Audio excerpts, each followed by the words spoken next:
Alright, CAMELS. CAMELS is an acronym used in media that stands for the various production elements that make up a film. They consist of camera, mise en scene, editing, lighting, and sound. Although they may not sound the most compelling, today we'll be analysing the use of CAMELS in the 2019 film, Knives Out.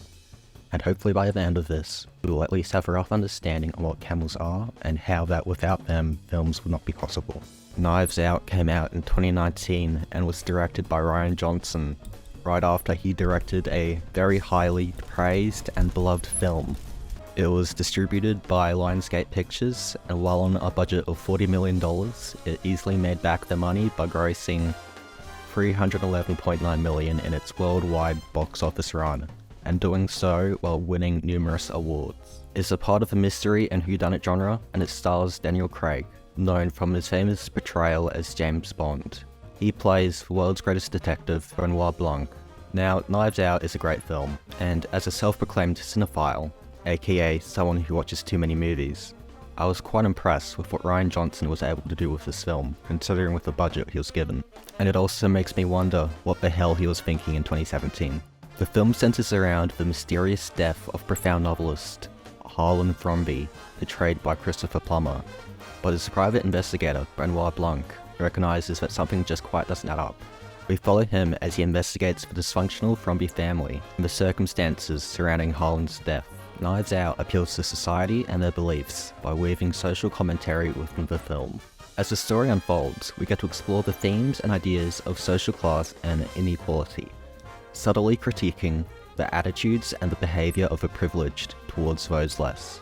It also criticizes the belief that good overcomes evil by presenting us with complex and morally ambiguous characters that show how the concept of good and evil isn't clear-cut and black and white, but rather nuanced and complex. Beginning with camera. This technical code, along with the countless techniques used with it, are what brings the film to life. The use of camera techniques in Knives Out are used brilliantly, as it keeps the audience engaged by using specific camera techniques to create tension and keeping the viewers on the edge of their seats.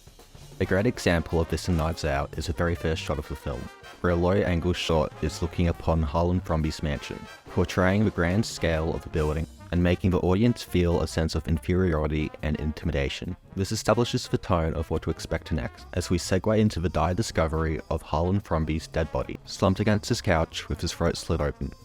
Another great example of camera techniques in this film is when Linda, played by Jamie Lee Curtis, is being interrogated, and as we flash back on the party in the mansion the night before the murder, as we, the audience, get moved around from one point to another around the mansion with the use of a dolly/long take. This technique is used to put us in the point of view of being at the party, immersing the viewer as we go around and establish characters and learn small snippets of information about each person present from the narration by Linda.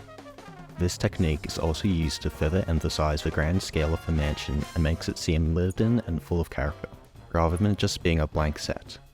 Rian Johnson has previously established his ability of shooting long takes, as seen in The Last Jedi. As we first get introduced to the casino at Canto Bay, the camera glides across the expansive lived-in set with many things to grab your attention at once.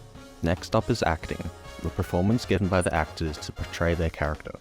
In this movie, the performances of the actors are used brilliantly, as they are a pivotal tool in conveying subtle clues to the audience so that they can try and decipher who the killer is, and it greatly attributes to the whodunit genre. A great example of the actors' subtle performances is when Joni excels a sigh of relief right after her interrogation, insinuating that she had a great amount of tension building up while being interrogated, suggesting that she was trying not to reveal concealed information. This subtle performance hints towards her being guilty of the murder, casting suspicion upon her. But what I think is the best example of subtle acting in this film is the entire performance given by Ana de Armas as Monica Pereira. Knives Out switches up the whodunit genre by revealing who the killer is near the beginning as Marta, and throughout the entire movie we can see the guilt and angst on Marta as she tries to uphold the lie that Harlan died to keep, whether it being us being able to tell by her facial expression that she's trying to disassociate from her surrounding, or her constant stressed facial expression. But it is at the moment when Harlan cuts his throat that we can see the peak of her performance.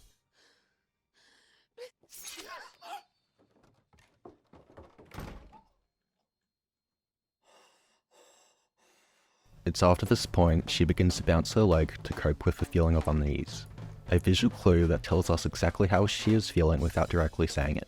known as one of the most crucial techniques in all of filmmaking, show don't tell.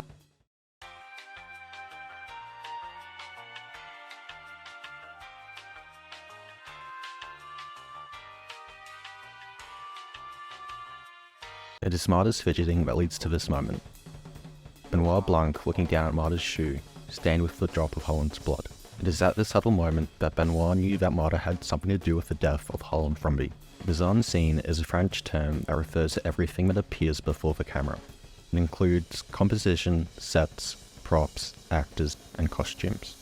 Mise En Scene is used in Knives Out to add an extra layer of depth and meaning to every scene. In the film, the Fromby mansion is littered with countless masks, dolls, puppets, and other faces. These otherwise meaningless props evoke a feeling of eeriness, unsettlement, and even a constant feeling of being watched. This aligns with the mystery genre of the film, enhancing a sense of intrigue and keeping the audience on edge. Knives Out uses Mise En Scene so well that alongside with the use of another filmmaking technique, it perfects Chekhov's gun. Chekhov's gun is a narrative principle that states that every element a part of a story, there must be a reason for it. Throughout Knives Out, we get to see this giant wheel of knives in the background of scenes for no apparent reason. But as Chekhov's gun states, it must be relevant, and it takes until the very end of the movie for this to pay off, when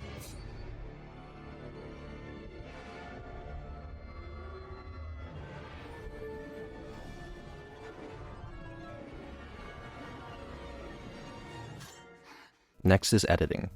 This technical code is a process during post-production of filmmaking where scenes are assembled into a finished motion picture. And although this may seem very straightforward, editing plays a crucial role in creating a coherent and compelling cinematic experience. The editing used in Knives Out is used to heighten suspense, mystery, and overall storytelling of the film.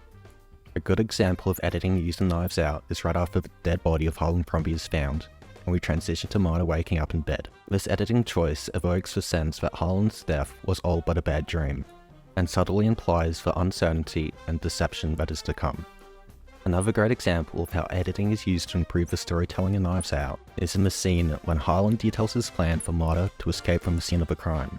During this scene, Holland narrates his plan for Marta to escape, ensuring she is not considered a suspect in his apparent murder.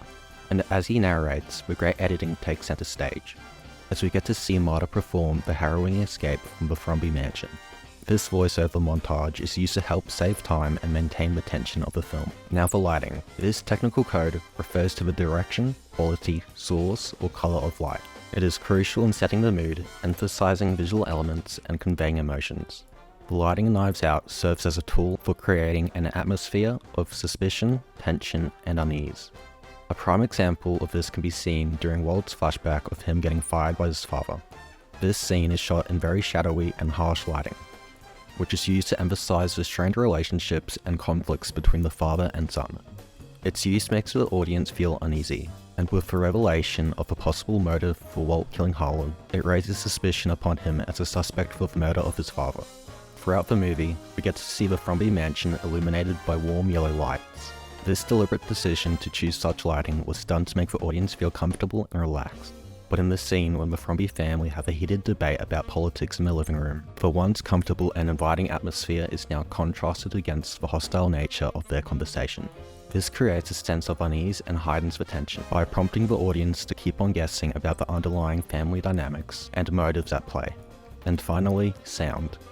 This technical code refers to any audio that you may hear in a film, whether it be dialogue, sound effects, or music. Sound plays a pivotal role in immersing the audience into a film, as the audience doesn't only perceive what they see visually, but also auditory. Sound is used excellently in Knives Out to create tension, give information, and evoke emotions. I think one of my favourite uses of sound in the movie is right after we discover that everything in Holland's will was to go to Marta, and we hear this sound effect. I leave in its entirety to Marta Cabrera. This sound effect masterfully captures the sensation of your stomach dropping right after hearing bad news. This sound effect acts as an auditory representation of Marta's emotional state, amplifying the gravity of the dire situation she has found herself in. And it actually reminded me of the uneasiness brought by the camera technique vertigo effect, that is most commonly used to capture some sort of horrifying realization. Another utilization of sound in this movie is going back to the very first shot. The very first audio we hear is of melodramatic violin music playing. This sound choice serves as a powerful introduction to the film's overall mood and themes. And that's all for CAMELS. I hope that this analysis helps you develop an understanding of each element of filmmaking, and about how much effort is put into every minute detail that you see on the big screen, and doing so while informing you about Knives Out. And if you still haven't seen Knives Out yet, I highly recommend you see it, and not The Last Jedi.